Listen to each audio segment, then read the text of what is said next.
kesehatan. Pada presentasi ini, kami akan membahas pengertian, sifat, bayangan, cara kerja, serta contoh penerapan lensa cembung dan cermin cembung dalam kehidupan sehari-hari. Semoga presentasi kami dapat menambah pemahaman teman-teman semua. Selamat menyimak materi yang akan disampaikan oleh Winda. Baik, lensa cembung dan cermin cekung. Yang pertama itu yaitu tujuan percobaan. Setelah melakukan kegiatan dalam percobaan ini, diharapkan Anda dapat yang pertama menentukan jarak titik api atau F lensa cembung, dua menentukan kekuatan lensa cembung, P menentukan jarak titik api E cermin cekung. Alat dan bahannya yaitu yang pertama meja optik lengkap, yang kedua lensa cembung, yang ketiga cermin cekung, yang keempat layar, yang kelima sumber cahaya lilin atau lampu.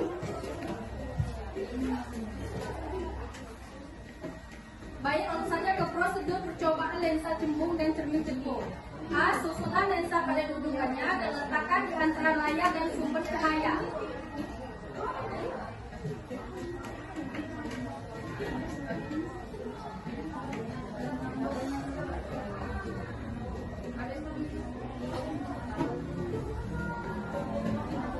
Kedua, nyalakanlah sumber cahaya, kemudian aturlah posisi benda dan lensa agar pada layar terbentuk bayangan yang paling tajam. Lensa ini, lampu ini kami menggunakan lampu sekat tadi karena lilin di ini susah ditemukan bayangan. Yang ketiga, ukurlah jarak bentuk S dan jarak bayangan S kuadrat. Baiklah teman-teman, di sini kita sama-sama perhatikan. Di sini kita di dalam praktek hukum ini tujuan kita itu mencari titik fokus ataupun bayangan yang paling tajam. Oke, di sini sekarang kita mulai mengatur benda, dan untuk benda yang disebut dengan benda itu lensa, yang disebut untuk menentukan titik bayangan itu layar.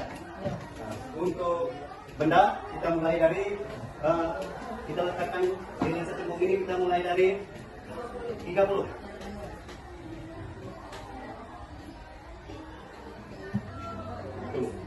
Dari sini kita lihat apakah sudah tajam belum? Yang dimaksud dengan tajam itu berbentuk bulat sempurna. Nah, apakah belum? Maka sekarang kita geser untuk mencari bayangan yang pas. Kita geser.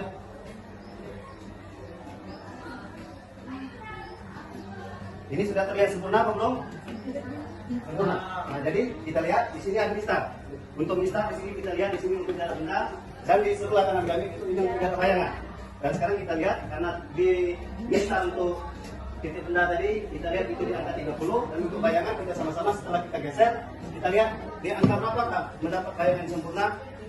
Di sini terlihat di angka 15. Tulis untuk yang pertama 1.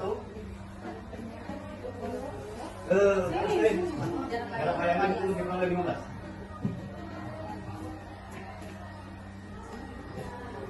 Dan di sini untuk percobaan ini disuruh melakukan berulang-ulang kali. Di sini kita lakukan sampai 5 kali. Ini jarak benda itu dimulai dari 30, sekarang kita mulai dari 25. Jarak benda kita geser ke 25. 5. Dan di sini kita lihat apakah sempurna bentuk bayangan? Belum. Kita geser layar sampai dia membentuk bayangan yang sempurna ataupun paling tajam. Kita geser, kita lihat ya sama-sama.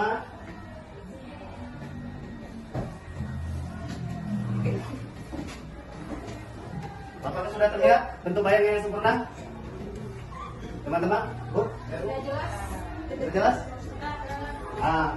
Karena titik benda kita letakkan pada ukuran 25, dan sekarang setelah kita geser untuk layar untuk mendapatkan bayangan yang sempurna ataupun nyata itu berada di titik 16,7.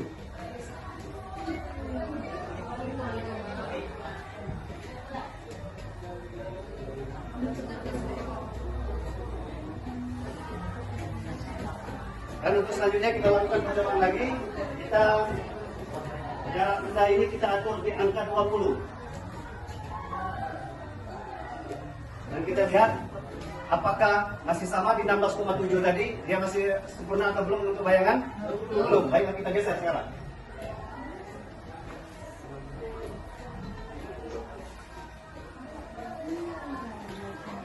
Sudah terlihat bayangan? Sempurna dan nyata? Nah, sekarang kita lihat di angka berapakah bayangan untuk di ukuran titik benda 20. Sama 20.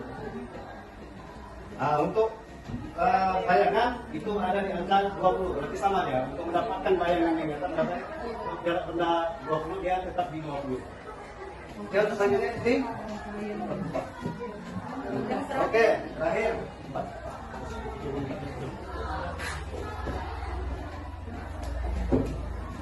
Oke, yang terakhir kita akan melakukan percobaan titik benda kita atur di jarak 15.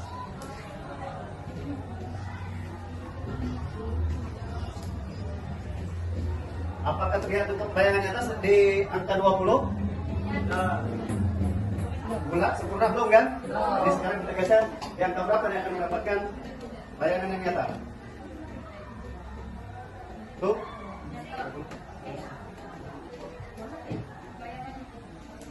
Kalian perhatikan apakah terlihat jelas sempurna untuk bayangan? Nanti kita lihat di angka berapa untuk bayangan. Untuk bayangan itu di angka 30. Baiklah, itu untuk ke lensa cekuk. Sekarang kita ganti untuk benda yaitu lensa cekuk, cermin cekuk.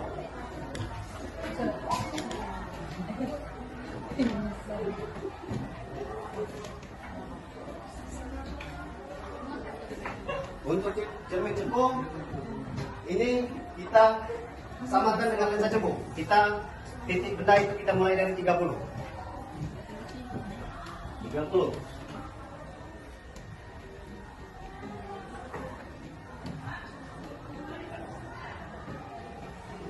Di sini lensa cekuk dan lensa cekuk karena bersifat sama-sama mengumpulkan cahaya. Di sini kita lihat untuk di titik benda di 30 dan untuk di sini jarak bayangan berapa ini? 4. Dia belum membentuk cahaya. Sekarang kita geser. Sampai di angka berapa untuk jarak bayangan sampai membentuk bayangan?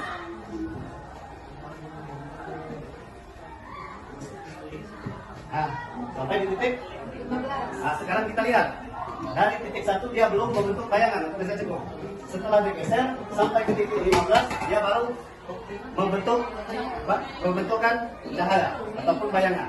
Nah, itu untuk lensa cekuk 15. Sekarang kita lakukan ke cermin. Cermin cekuk. Apa namanya? 22. Selanjutnya 25.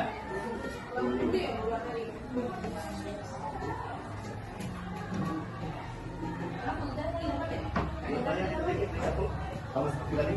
Nah, titik benda kita taruhkan di angka titik 25 dan untuk ini layar itu 1. Apakah terbentuk bayangan atau belum?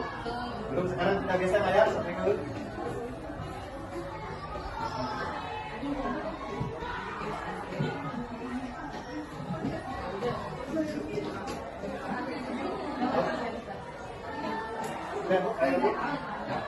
sekarang dari 1 belum terbentuk bayangan dan setelah digeser sampai ke angka berapa kalian membentuk bayangan atau berbayangan sampai di angka 16,7 juga.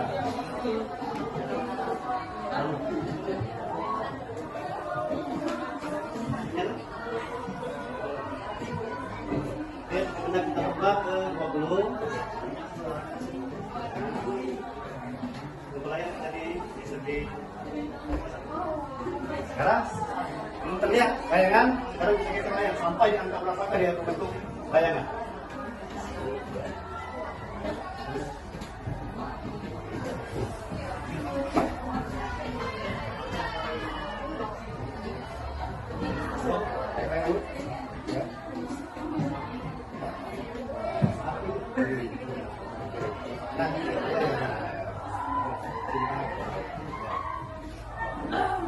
Sudah terlihat bayangan? Sudah terkumpul kan? Nah, jadi untuk di jarak benda 20 untuk cermin cekuk Dan untuk jarak bayangan dia di 20. Selanjutnya kita coba lagi ke 15. Jarak benda kita lihat di titik, dikasih di jarak benda 15. Dan ini layar kita, ini kita lihat belum ada bentuk bayangan. Sekarang kita geser lagi layar. Sampai jam berapa dari bentuk bayangan?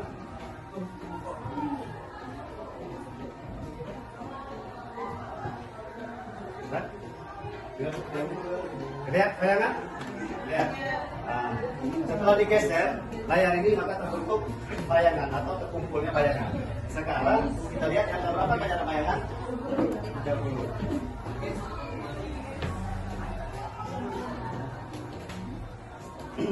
Baiklah, kesimpulannya, kenapa hasil ini sama antara lensa cekung dan cermin cekung? Karena sifat cermin cekung dan lensa cekung ini tujuannya itu sama-sama mengumpulkan cahaya yang nyata. Baik, nah sekarang kita hitung, kita pakai rumus optik. Dirumuskan.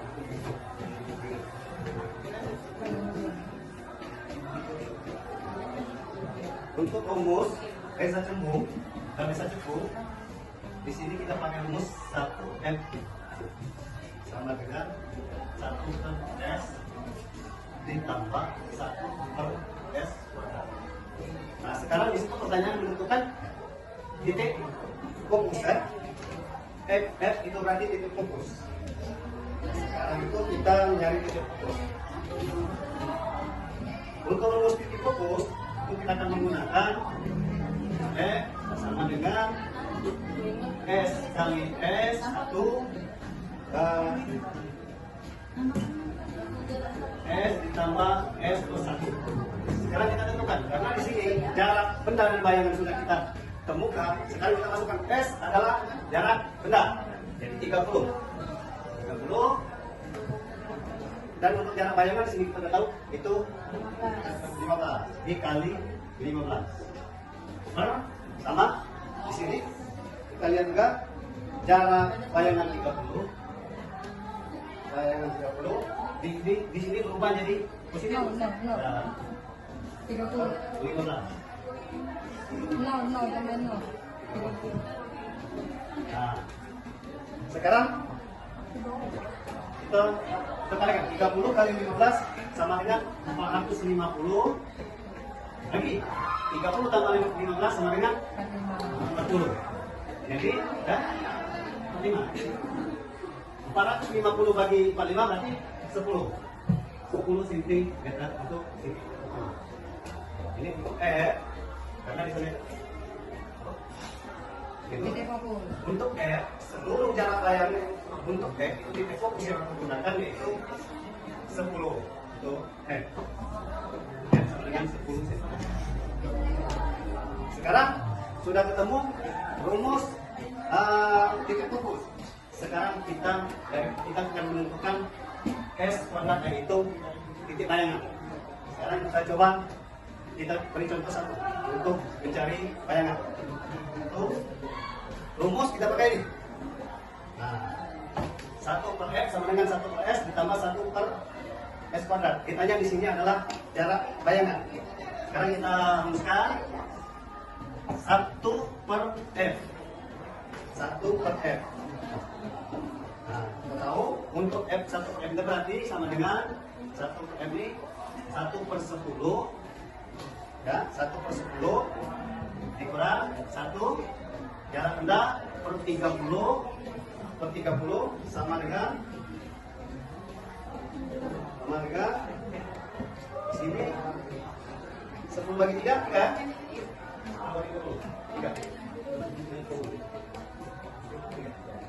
3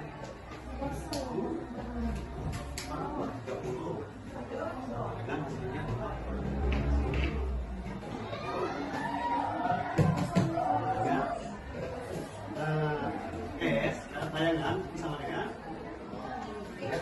30 dibagi 2 maka tentunya 15. Dan begitu pun untuk yang selanjutnya. Itu cukup. Ada yang ditanyakan? Untuk kelompok yang lain, Ibu? Cermin sama? jalan sama. Karena Itulah rumus kalau sama. yang bingung soalnya. Jangan ini untuk menentukan titik fokus kita pakai rumus. Ini kita karena kita sudah tahu antara jarak bayangan dan jarak sedang, maka kita akan menentukan titik fokus pakai rumus. Ini. Nah, setelah untuk kita menentukan jarak bayangan, karena di sini jarak sedang kita 30. Dari mana kita mendapatkan jarak bayangan ini? Sesuai dengan ukuran. Kalau dirumuskan kita pakai rumus ini. Ketemu. Ada yang lain? Untuk lensa cembung sama, karena sifat kedua lensa ini sama-sama mengumpulkan cahaya yang nyata. Tergantung kita meletakkan titik benda. Kalau kita meletakkan titik benda yang pas, maka hasilnya akan akurat. Nah, sama. Iya sama. Sama. Terus kalau sesuai dengan itu sama. Jalannya pun sama. Bisa sama kan hasilnya sama. Iya. Kalau kita menentukan titik fokus sama. Kalau kita menentukan jarak bayangan, kalau kita pakai rumus, kita pakai rumus ini sama. Yang lain ada yang ditanyakan untuk kelompok ini? Tidak ada yang mau pertanyaan ya? Sudah praktek juga.